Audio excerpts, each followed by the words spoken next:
یہ نوجوان جو موبائل لے کے بیڈ ریسٹ کرتے ہیں انہیں بڑھاپے میں سمجھ آئے گی کہ بیڈ ریسٹ کے نقصان کتنے ہیں۔ یہ ان کو بلاؤ نہ، آواز نہ دو، کوئی کام نہ کہو، سوتے کو جگاؤ نہ۔ میں تھوڑے دن پہلے ایک نوجوان سے میں نے کہا، کہنے لگے جی مطلب یہ کہ آرام بھی نہ کوئی کرنے دے تو کیا کریں؟ تو میں نے کہا میرے بھائی سنو، اللہ بڑا پیار کرتا ہے نا بندے سے، سب سے زیادہ رب بھی پیار کرتا ہے نا۔ وہ بھی کہتا ہے سویرے اٹھ، بڑی تجھے نیند آئی، یا اٹھ پہلے نماز پڑھ۔ اور آواز کیا آتی ہے مسجد سے؟ الصلاۃ خیر من النوم، نماز نیند سے۔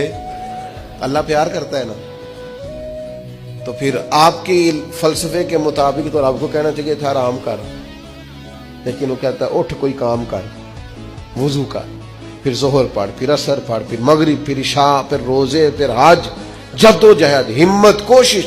جو لوگ وی آئی پی جاتے ہیں نا حج کرنے کے لیے، بڑے مہنگے ہوٹل میں رہتے ہیں، کھانا کعبہ تو کوئی نہیں جاتا ان کے کمرے میں، آنا تو وہی پڑتا ہے۔ ایک ہی صف میں کھڑے ہو گئے، محمود و یاز، نہ کوئی بندہ رہا نہ کوئی بندہ نواز، فعال زندگی گزارے، سست نہیں، کاہلی نہیں، یہاں بیٹھ گئے، وہاں لیٹ گئے، وہاں موبائل لیا ہوا ہے، مجھے تنگ نہ کرنا۔ آپ کام کریں گے زندگی میں، آپ انقلاب لائیں گے۔